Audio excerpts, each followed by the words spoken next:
Is heavier always better?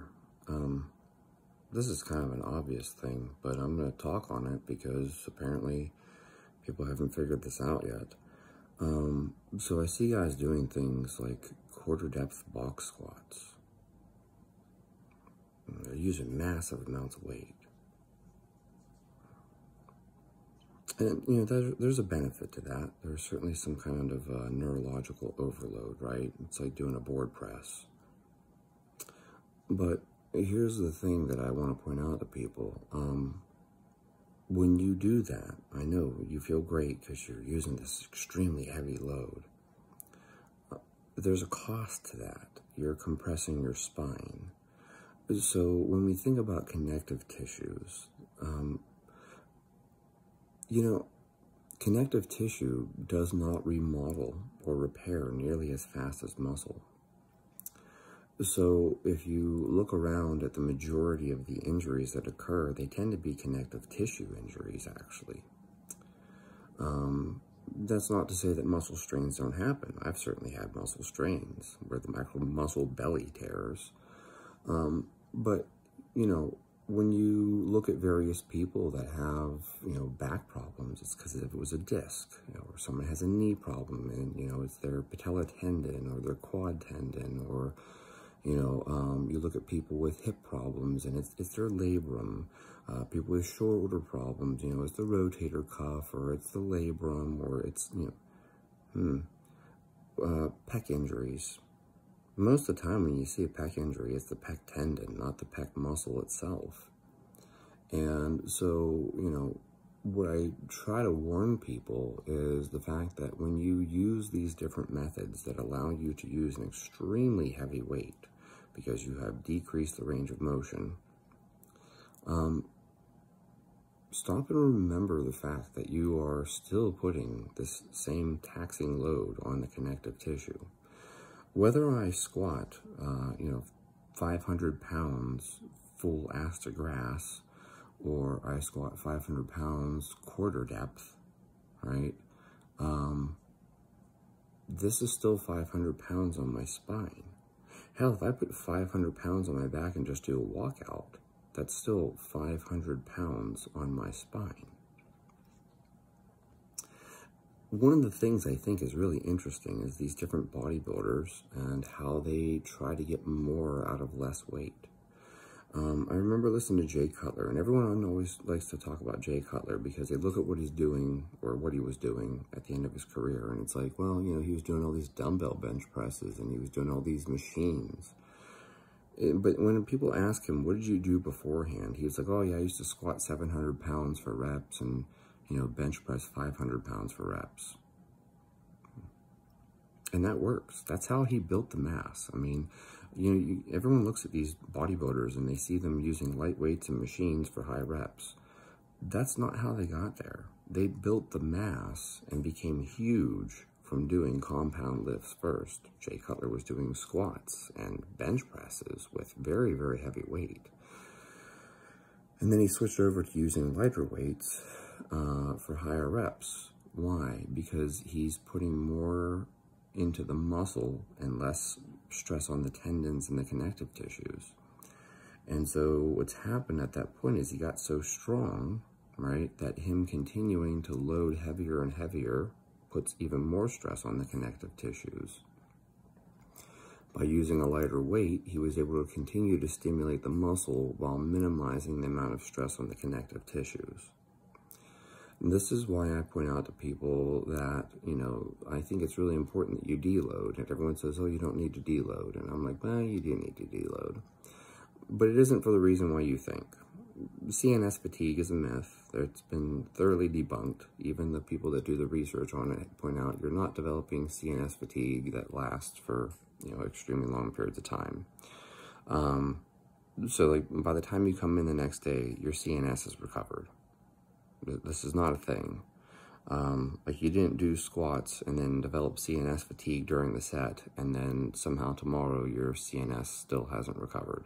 That's not a thing.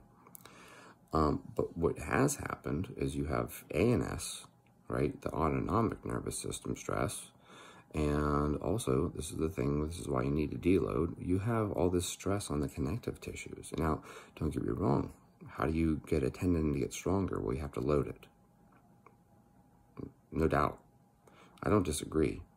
And that's why whenever I talk about deloads, I talk about deloading the volume rather than the intensity. So people will tell you, oh yeah, I do a week at 50%. And it's like 50%, like 50% volume. No.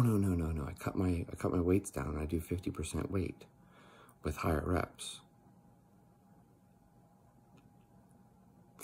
I think you're better off, and this is just my observation, keeping the weights heavy, 75 to 85%, but then doing far less volume. So if you normally do, 6 sets of 5 or something, now you're going to do 2 sets of 5 or 3 sets of 5.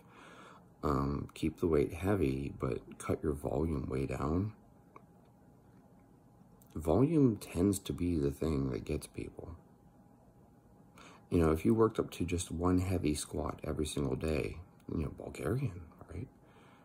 But if all you did was one heavy squat every day, it really wouldn't take nearly as much out of you as you think it would. As long as you're not getting psyched up and, it's a true 1 rep max. If you just worked up to a heavy single calmly every day, that would take very little out of you, and it wouldn't be a very long workout. But if you start doing heavy single, followed by heavy single, followed by heavy single, followed by drop set, followed by drop set, followed by drop set, oh, now we've got a problem. This is creating a lot of overuse injuries. And so this is why I think it's necessary for us to think about things. If you want to use overload techniques, a rack pull, a board press, a floor press, a quarter squat, a box squat, etc., whatever it is that you're doing to use overload, I think you need to limit yourself. And I think that the reason for you to limit yourself, though, is the connective tissue. And I will point something out here, Cal Dietz, the whole triphasic thing. If you guys actually listen to Cal, it's 2 weeks of the supermaximal eccentrics, and maybe they do that twice in an entire year.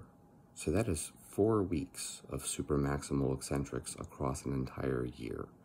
That is not every, people think it's 2 weeks of supermaximal eccentrics and 2 weeks of isometrics and then 2 weeks of full speed and then you just go right back to it. No, that's not how Cal does it. Because if that was how it, it was done, every 4 weeks you'd be back to doing supermaximal eccentrics. You would fry your joints. You'd fry yourself in terms of just connective tissue, spinal loading, etc. So what I want to express here is I think a lot of times you are actually better off. And in fact, actually, Brian Carroll recently posted something about how he'd rather see you pull 225 fast than see you pull 315 slow. This is the thing, guys. Like, if you look at strength development, that whole compensatory acceleration thing, moving a lightweight fast, and I only mean light in the sense that it's, say 70%, 75%. If you're moving something that's 75 to 80% and you're moving it fast, that is far more stimulating for strength than you loading up something over 90% and grinding it out for a slow single. That's not to say that there isn't a value in those slow, heavy singles. Slow, heavy singles do have value, but the majority of your training should be sub-maximal weights that you're moving with speed and intent, velocity, it's power. And so, if you think about it, really, if your goal is to get strong in the long term, you don't need to be using overload techniques, because overload techniques, think about it, if you're doing a super maximal eccentric, there's no concentric, you're just lowering this thing. And that's great. There's a lot of value in that. However, that should not be the majority of your training. The majority of your training should be moving lightweights fast. And I feel like a lot of people have missed that. And this is why, like, when people switch over to a program like Easy Strength, they're like, oh my God, I'm making all this progress. And it's like, yeah, because now you finally backed off the load to a point where you're moving it fast. Like, it seems like such an obvious thing to me. And the other benefit to this, back to the original point, was that it's less stress on your connective tissues. So, you know, like, that's a big deal. Like, if you don't appreciate that, you haven't been training long enough. People tend to get joint pain. Like, when was the last time that you really, truly hurt because, you know, your quads were sore, right? Versus when was the last time you truly hurt because your knees were sore? Think about that. A lot of guys, I can't remember where I read it. Somewhere I read something like 80% of athletes, you know, are basically forced into retirement due to joint pain. That's a big deal. You know, whether it's their SI joint, or it's a facet syndrome, or it's a shoulder, or it's an elbow, or it's a knee, or a hip, or an ankle, it's the joints. So, you know, maybe we should think about this sometimes. You know, maybe you don't need to load things to the point where we're causing joint damage. So, are heavy loads always better? No, not necessarily. They have a time and place. But really, you should be very mindful about loading yourself heavy. When you load yourself heavy, it's about dosage. Everything is always about dosage. You should do heavy weights. But at some point, you're doing heavy weights so frequently that now you're creating joint problems instead of building the muscles. And I really feel that this is something that should be common sense, because anyone that's ever had knee pain is like, yeah, it's weird. When I squat really heavy too frequently and too much, my knee hurts. Yeah, just back it off, dude. It's not the heavy squat that gets you. It's the heavy squat again and again and again and again and again. You know? So, like, when people ask me, like, why do you squat every day, but you only go really heavy, like, once or twice a month? And it's like, yeah. Because I'm only going to go to that, like, 95% plus once every 10 days. Like, it's just, the rest of the work is, you know, 70 to 85% doing lots of reps and sets.